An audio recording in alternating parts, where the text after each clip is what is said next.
Hello, Teo! Ganda po ng ngiti namin binata. Hello po, magandang tanghali po sa inyong lahat. Kami po ngayon ay papunta po sa Nakar. At ako po ay magpapatulong uli kay Janet para tumawag po sa land bank. Sa main po ng land bank. At yun nga pong sahod ko hanggang ngayon ay hindi pa pumapasok. Yung sahod ko po ng January, wala pa po. Hindi pa po pumapasok sa aking bank account. Kinukuhit po ako ng kinukuhit ako ng pa. Pero yung February po ay pumasok na po. Yung January lang po ang wala.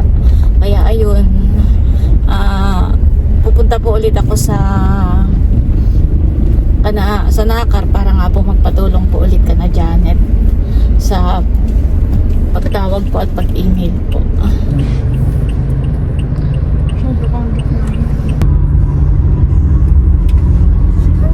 Mama, sabi mo nga baby ko. Oh, galing naman. Papa. Papa. Much later. Ako yung magpapatulong na kay Janet. Tawagan na ulit natin. Tawagan po namin yung main. Yan, dito po ulit si Ate Nels at umasikaso ulit. Kami may kaibigan sa Singapore na isa sa Kabeshi na siya ay Citibank holder. Oo. So aming tinawagan doon at baka pwedeng siya yun mag-inquire, no? At duwaan sabi nung Google, nung AdSense, yung sahod mo ay naipadala na sa Citibank nga dahil yun yung kanilang bangko. At yung Citibank, ang gagawin nila, sila yung nagpapadala sa bawat kanya-kanyang bangko natin, ganon. Oo. So, parang ang ginawa ni AdSense, pinadala niya sa Citibank Singapore, mami na. Tapos yung Singapore ang magpapadala. So, ngayon, si Google, meron siyang parang, yun niya, yung zip code na sinasabi niya na naipadala na. Oo. So, tumawag kami, since na hindi namin matawagan ng Citibank, tumawag kami doon sa friend ni Janet sa Singapore. Ay sabi niya, pahiram na ako ng isa. sabi niya nung nakausap, kaya yun, mas maganda mami, yun yung ating gagawin. Tawagan na. So, nandito po si Ate Nels at ang kukulitin natin land bank. Yung main na lang siguro. Oo, gawa nang dito sa atin sa Infantay. Nasabihin lang ay wala. Wala daw. Kaya sa main tayo. Yes. So yun, magpapaload lang at tatawagan. Ayun nga, electric pan dito ah. May mga nag-ano nga sa akin, puntahan na daw sa main ay sa Maynila. Malati. Pwede tawagan mo na. Tawagan muna natin. Email muna.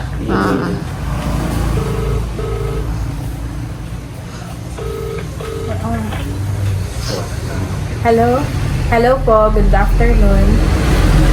May inquire po sana kami tungkol po doon sa nawawalang pera po ng sister-in-law ko. Via land bank po pinadala.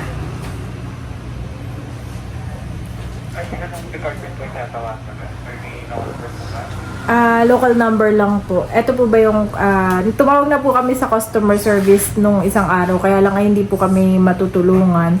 Sino po kaya ang pwede namin kausapin? Nawawala pong pera sa account. Branch po, kung saan kayo nag-create ng account? Saan po ba? Nagpumunta na rin po doon kaya lang ay hindi rin daw po matutulungan. Wala po silang sinabi din. Wala po masyadong, hindi po masyadong dinetalye. Meron po lang po kaming, ano po? Sige po. Ano po yun? Ayun po. Bale, pumunta na po kami sa branch, sa local branch. Taga dito po kami sa Infanta, Quezon. Kaya lang po ay hindi rin po kami matutulungan at wala daw pong pending payment na pwedeng makredit doon sa aming account. Ay ngayon po ay kaya kami tumatawag dito sa main ay baka po pwede nyo kami matulungan kung sino man po ang pwedeng makatulong po sa main. Regarding po, ano po ba yung account nyo na yan? Klaseng account? Anong klaseng account po ito? Savings. Passbook account po. Okay po. Transfer ka na po kayo dun sa main branch para baka kasi parang type ko na po. Ay, sige po. Ay, sige po.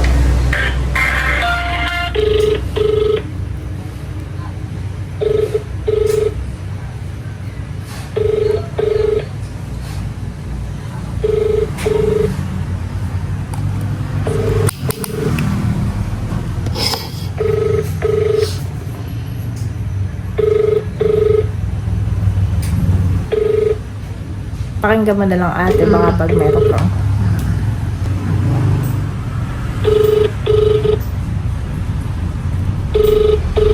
Tagal din sumagot nila.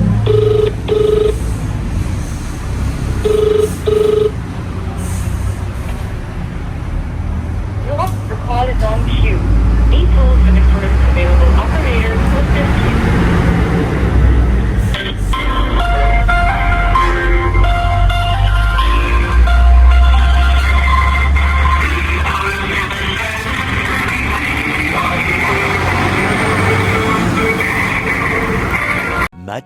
Much later. Mas maganda dito ay sa ano tayo, yung Telephone. telepono. Paano ito i-load lamang.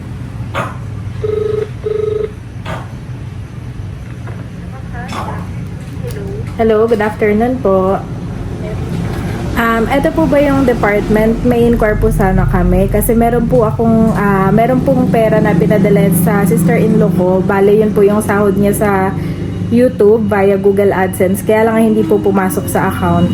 Pero tumawag na po kami sa Google. Ang sabi po nila ay naipadala na po nila noong pang January 20. January 21 at meron pong payment receipt.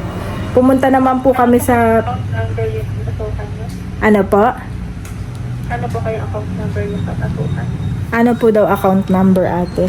Okay, nagpadala na po si Google AdSense ng Swift code, ng Swift message at saka may payment receipt. Ano po sabi ni Infanta? Ah. Kami po ay best na po katulad ng Infanta. Ano daw? Branch lang daw sila katulad ni Infanta. Hindi po ba kayo yung main kung saan kumbagay sakop ninyo ang buong Pilipinas na branch? Hindi po ba dapat po sinusunod kayo po yung question niyo? Sila po yung nagpa-file ng report sa department sa head office po. Yun nga lang na Saan daw ang main kayo? then, opo, Ay, okay lang ito na po po. Apo. Nakapag-file po ba ng report? wala pa pong nakapag-file daw po ate ng report si Infanta. Ay parang hindi po, kinausap lang po yung branch manager. Ang sabi lang ay wala siyang magagawa. So dapat po pala yung mag-file ng report po eh. Meron po yung report nila at Ay, magpapile noon sa department dito sa head office. ay pwede po bang paki-email ninyo si Infanta? Gawa ng kami po ipabalik-balik na doon. Ganito na. Pwede po kaya hindi po kayo sa amin na lang po. Ano pong email address ninyo? Hindi po sa amin po Mhm. yes, yung not yet credited, yung expected amount nyo. Apo. Tapos kailan po tinransfer, anong account number, tapos saan po manggagaling. Okay po at least sa inyo na po nang galing. Alam nila na lumapit na po kami sa inyo at para po matulungan nila kami. Opo.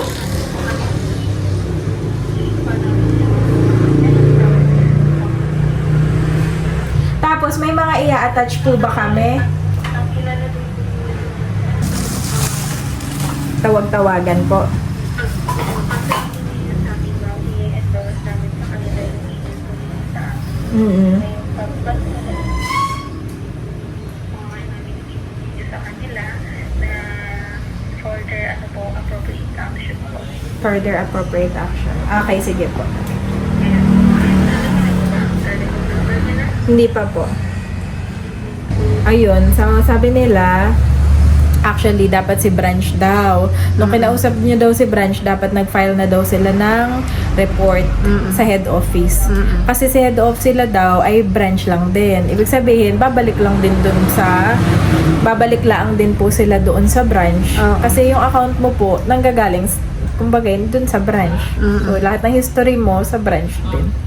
So, yun, i-email na lang po natin itong bank.com using your email address. Tapos ay, sasabihin po natin na hindi pa nakikredit, sasabihin natin yung expected amount, Oo. sabihin natin saan naman gagaling yung padala, kailan ipadala, tapos yung date ng transaction, at saka yung account number na pupuntahan ng account. So, mag-email na tayo ngayon. Using your email na ate. Much later. Ayan po at kami pauwi na. At salamat po ulit kay Janet tsaka kay Wait sa pagtulong po sa akin sa pagtawag sa land bank. Ayan, bali hanggang ngayon nga po ay hindi pa rin pumapasok yung aking sahod, yung pang January. Sana naman po maging okay na. Kami naman po ay nag-email na sa land bank. Bukod sa kami tumawag ay nag-email na rin po si Janet para kami po ay matulungan. The next day. Hello po, good afternoon po sa inyong lahat. Ngayon po ay kami papunta sa bangko. At ako po ay pinapapunta. At mag-update po ako. At sana naman po ay may update na, may good news na sa pag-update po natin ngayon. Pero may mga pin rin si Janet. Dala mo, Ay, ate. pinaprint ko yun at Oo. para pag may kailangan pang Oo, dala. may mga itatanong pa. Tapos ay sinabihan ko na rin si Janet at siya kasama pagpasok ay yung mga natumawag ka na kumbaga may susuputin mo ng wag mo nang babubutasa, susuputin mo nang kami po'y tumawag na sa AdSense na ipadala na ba ito kumbaga po may yung wala ebidensya. nang- Tumawag po kami sa Pag sinabing Citibank may tawag na lang Singapore. kayo ulit sa nagpadala sa Oo. inyo, okay na po, tumawag na po kami at Oo, na-email na bait- namin oo, sa bait po. inyo. Nandun na po yung mga kailangan pang Kaya lahat ng conversation maganda talaga sa email at na re-record. Saka sila ay natitrigger pagka nakikita nilang nakasisi yung main. At hindi lang po si Janet, si White ang aking kasama. May isa pa kaming Alam mo ko na stress si Becca.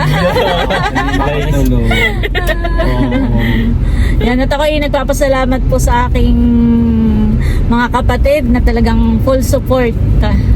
At ako ay pinapatawag lang sa bangko. Nagkataon po ako na dito sa ngayon sa Nakar. At kami may pinuntahan ni Bossing kaninang umaga. Dito ko po na-receive na ako daw ay pinapapunta sa bangko. Abay, pagdadrive daw ako ni Mike. Kasama daw si Janet, sasama si Becca. Kung walang pasok si Busoy, sasama na. Kaya kumbaga sabihin mo, nagpapasalamat po kami sa kapatid ko na full support without expecting in return. Kaya ako pa lubos-lubos ang pasasalamat kay Becca na talagang full support. Without expecting in return. Ayan, at sana naman po maging okay na ang lahat. Maging sana po'y pumasok na sa aking bangka. At ang sabi lang ay may update. Sige na yun. Parang pinag-update lang ako doon. Kaya sana naman po ay good news na ang update natin ngayon. Pero hindi sinabi kung good news o basta't may Wala. update po. So ako po yung naki-lipstick at nagustuhan ko itong lipstick na ito at Ate Nels, baka naman. Charis. Bago pa ba ganyan? Tingnan mo, mahaba pa. Mahaba pa. I like the color. Ay, sige, sa iyo na iyan. Thank you so much. Mahira Ate ko naman Nels. yung gamitin. Without expecting. Hindi ako na may ako na may nakitry lang, so I didn't expect. Without expecting in return, ay pinahingi na sa akin. Salamat. Hindi pa alam kung good news ay may in return na agad. Thank you, Ate Yan, Nels. bihira, bago pa nga yun. Oh, Bihira maganda akong pati gamitin. siya. Oh, maganda ang brand dati. Kaya, Givenchy. correct. Oh, maganda. Hindi ko alam yan. Thank you, Alam Ate ni Janet Nels. ang mga brand. Kaya Eh, galing sa ating mga butihing Oh, salamat subscribers. Yun yung hindi mo mabibili sa bayan. Puntahan ka na lang. Yan guys, at nandito na po kami sa Landbang. Kami bababa na muna. Ayan, update po dun sa aking nawawalang sahod na matagal ko na pong hinahanap, matagal ko na ipinagpipray. Pasensya na po kayo at ako po kinakabahan. At nanginginig po nanginginig po yung aking buong katawan. Kanina ko pa po nire-relax yung aking pakiramdam dahil hindi po biro yung stress na naramdaman ko talaga. Gawa ng sobra po akong nabigla sa mga nangyari. Hindi ko po talaga inaasahan. Bali, kukwento ko lang po ulit sa inyo. Ako po bilang isang vlogger, small YouTuber, ay sumasahod po ako sa aking pagbablog. Yun po ay monthly. Yun po ay hindi ka po sasahod kung hindi ka po mag-a-upload ng mga video. Kaya yung pong ina-upload ko, yun po ay talagang pinagpaguran po namin ni Bossing. Pinagpupuyatan ko po iyon sa pag-e-edit para makapag-upload po ako ng mga vlog. At ako po'y nagpapasalamat sa aking mga viewers, subscribers, silent viewers dahil sa panunood po ninyo, doon po nakadepende yung magiging sahod po namin. Pero kung wala po akong i-upload na vlog, hindi rin po kikita. Kaya kumbaga, kailangan pa rin po na kumbaga yung content po namin ay kailangan ay mag-upload pa rin po. Ayun. Sa madalit sabi ay okay naman po yung aking pagbablog. Salamat po sa lahat ng aking mga viewers at subscribers, sa lahat po ng mga sponsor namin, sa lahat po ng mga sumusuporta sa akin, hindi lang po sa akin kundi Kanamilot, kay Bal, ay ako pinagpapasalamat sa lahat po ng aming mga viewers na sumusuporta nga po sa akin. Simula po nung ako'y nag-vlog, na-monetize po ako, doon po nag-start na nagkaroon po ako ng sahod. Nung makatanggap po ako noon, ay buwan-buwan na po iyon na lagi po ako nakakatanggap ng sweldo. Every 21 of the month po, nag-i-email po sa amin si Google AdSense at nakalagay po doon yung transaction tsaka po yung payment receipt. At yun po ay chinecheck ko lagi. Nakikita ko po yun sa cellphone ko. Dahil kapag nag-email po sila, meron po doon na pwedeng mong i-click. Doon mo po makikita magkano yung tax na kinalta sa iyo, magkano yung sahod mo, ano yung, kompleto na po yung mga transaction, saan galing, ganayon. At okay naman po, tama lahat ng ipinadala po ni Google. Ako po yung recipient na nakalagay doon. Ako yung pinadalhan po nila. Tama po ang mga details na nakalagay doon. Kaya hindi ko po naisip na magkakaroon po ng problema. Nito pong January 21, nag-email na nga po ulit sa akin na ako pinagpapa-update tuwing 28. Dahil after 5 business days po ay sigurado pumapasok na po iyon. Hindi po doon kasama yung Sabado at Linggo, holidays, hindi na po yung kasama. Kaya 28 po ay ako'y pag nag-update ay pumapasok na po talaga. Kaya nagtaka po ako nung nagpa-update ako nung January 20. Basta nung January, wala pa daw, hindi pa pumasok. Ay okay lang po sa akin yun. At minsan naman po talagang nadidelay. Tapos po ay nung katapusan, nagpa-update po ako. Ay, teka, ito po. Sa aking gawan. Bali, nagpa-update nga po ako nung January 28. Ay wala pa pong pumasok. Ay di okay lang nga po dahil minsan po ay talagang naisip ko baka na-late lang po. Tapos nung February 3 ay ako po yung nagpa-update ulit, wala po ulit. Tapos nagpalipas po ako ng isang araw, February 5, wala rin. February 10, wala rin. Halos makakalawang araw po ay ako'y talagang pabalik-balik na po doon. Nanghingi na po ako ng doon sa isang teller na doon. Parang pina-update ko na po na, ma'am, bakit po kaya hindi pa rin po pumapasok yung aking sahod sa YouTube. Ang sabi po ay ma'am, kontakin mo na lang po yung nagpadala. Ay di yun. nag-email po kami doon kay Google AdSense. At si Google AdSense naman po ay nagre-reply po sa akin na ang sabi, okay na daw po yung transaksyon na i-forward na nila.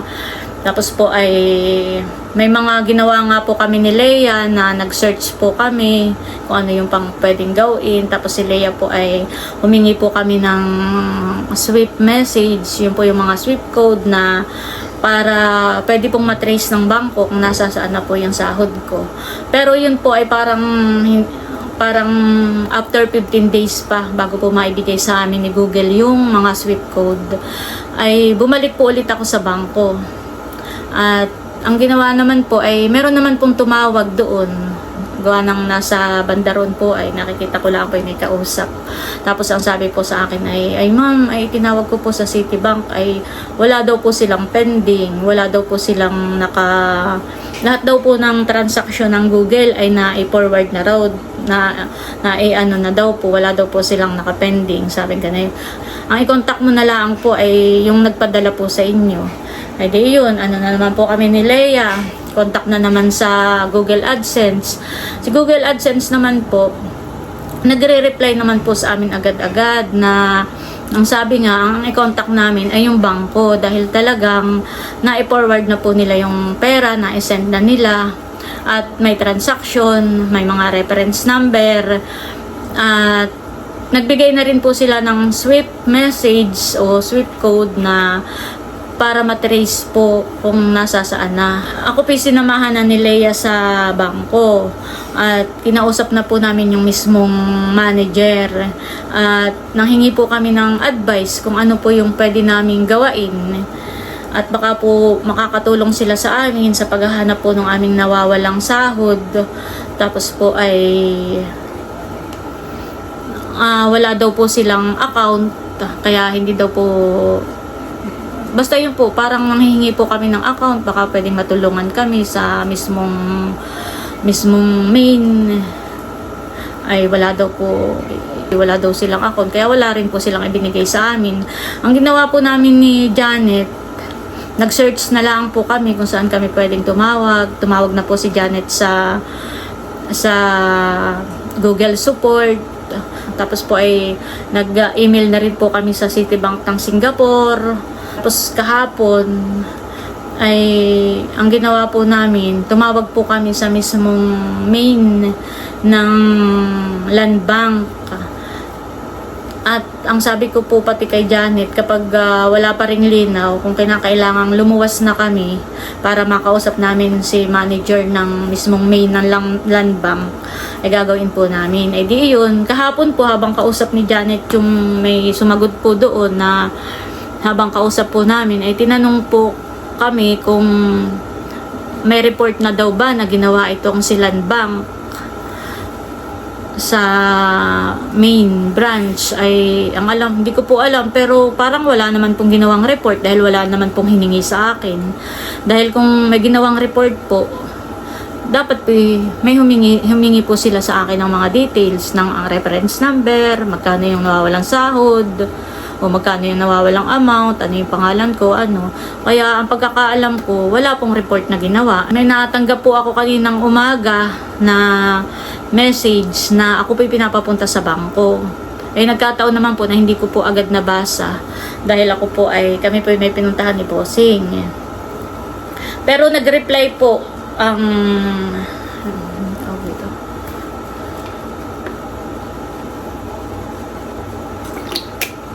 nag-reply po ang bangko, ang branch ng bangko na hinihingi po sa akin yung reference number. E di, ini-attach po namin lahat, reference number, transaction number, tsaka yung mismong payment receipt na galing po kay Google ay ipinorward din po namin. Ayun, bali kanina nga po ay may nag-chat na po sa akin na taga-bangko na ang sabi po ay pumunta daw po ako doon at tungkol pa rin nga daw po doon sa nawawala kong sahod. Ayun, kanina nga po ay nagpunta kami, sinamahan nga po ako ni Janet dahil alam po niya na ako ay medyo nervyusin. Ay kumbaga ako po sinamahan dahil siya nga rin po yung katulong ko sa pag-i-email. Excuse lang po.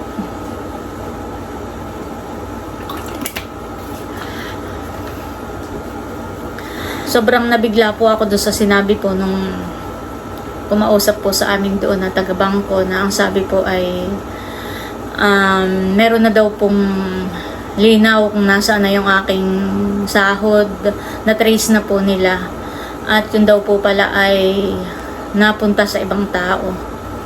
Hindi ko na po sasabihin kung sinong tao pero hindi po napunta. Gawa po ng may mga nag-comment sa akin ay baka daw po napunta kay Bal. Wala po. Hindi po napunta kay Bal. Hindi po napunta kay Milot. Wala po sa Team Hitik. Yun. Na ang sabi po ay baka nagkamali daw si Google AdSense ng pinagpasokang tao. At inalam ko naman po kung sino iyon. At sinabi po nila sa akin, hindi ko na lang po babanggitin sa inyo kung sino yung taong iyon. Pero doon daw po napapasok yung aking sahod. Pumasok po noong January 24, 2025. Ayun. At sobrang nanginig po yung buo kong katawan. Hindi ko po inaasahan na mangyayari po yung ganayon. Na grabe po yung kaba ko kanina, at ang nasa isip ko po ay paano nangyaring nagkamali. Pero hindi ko po tinatanggap na nagkamali po si Google AdSense. Gawa po ng ilang beses po siyang nag-send sa akin na talagang nakita ko po sa transaction na talagang mismong sa pangalan ko, mismong sa bank account ko po yung ipinorward. Kaya hindi ko po tinatanggap na talagang si Google AdSense ang nagkamali. Gawa ng ilang beses din po silang nag-forward sa akin ng katibayan ng mga swift message o swift code. Ilang beses po silang nag-forward sa akin na talagang na-transfer na po sa pangalan ko. Kaya nagtataka po ako kung bakit sa ibang tao po napapunta, sa ibang tao po pumasok yung aking sahod. Sobrang stress po. Nakaka-stress talaga at nakakapagtaka. Pwede po palang magkamali ng ganayon. Sino po kaya ang may pagkakamali sa tingin po ninyo? Ayun, ako po, pasensya na po kayo. Ako medyo hindi pa rin kumbaga ako sobrang nabigla po talaga. Pero ako po nagpapasalamat at kahit paano, alam ko na po kung nasaan napunta yung aking sahod. Ayan, bali ako po nagpapasalamat kay God dahil nagkaroon na po ng linaw kung saan na po napapunta yung pong aking nawawalang sahod. At ipinagpipray ko po na sana'y maging okay na ang lahat. At hindi naman po ako papayag na hindi ko makukuha yung sahod ko. Hindi ko po alam kung anong gagawin action ni bangko, pero hindi po ako papayag na ganoon na lang yun, na wrong send sa ibang tao, ganoon na lang po yun. Hindi po ako papayag na ganun yun. Kukuhain ko po yung nararapat para sa akin, at sana po itulungan nyo pa rin akong ipag-pray na sana po maging okay na po ang lahat. Ayun, thank you po sa lahat po ng nag-pray na sana'y maging okay na yung sahod ko. Salamat po sa inyong lahat. Ako po nagpapasalamat din kay Leia, kay Janet, kay White, sa lahat po ng aking mga kapatid na lagi pong nandyan para ako po'y suportahan, para ako'y tulungan at pasayahin sa lahat ng aking mga problema. Kumbagay, parang nandyan lang po sila para alam nilang ako'y medyo stress, ay nandyan po sila na laging pinapagaan po yung sitwasyon. Kaya ako'y sobrang nagpapasalamat sa aking mga kapatid. Yan, thank you Lord. At kahit paano po ay nagkaroon na ng linaw. Ako ngayon ay medyo nabunutan na ng tinik. Ayan, at dalangin ko na sana po'y mabawi ko yung sahod ko. At yun nga po, hindi naman ako papayag na ganoon na lang iyon. Yun po'y pinaghirapan namin ni Bossing. Talagang kami pinagpagura namin, pinagtrabahunan, pinagpuyatan. Kahit po masama yung pakiramdam ko, sige pa rin po ako sa pagbablog para lang po may ma-upload. Kahit masakit yung ulo ko, nag-e-edit po ako. Alam naman po ninyo na everyday vlog po ako, kaya kumbagay hindi po ganoon kadali rin ang mag-upload ng mga video, ng mga vlog. Kaya yun po talagang hindi po ako papayag na ganoon na lang yun, na mapupunta po sa wala yung lahat ng pinaghirapan po natin. Kaya yun, samahan nyo pa rin po ako mag-pray na sana po maging okay na po ang lahat. At siguro po pagkatapos nito ay lilipat na muna ako ng bangko. Lilipat na talaga ako ng bangko dahil sobrang stress po yung naranasan ko. Parang hindi po safe doon yung pera ko. At sobrang stress din po yung idinulot sa akin. Kaya yun po. Thank you, Lord.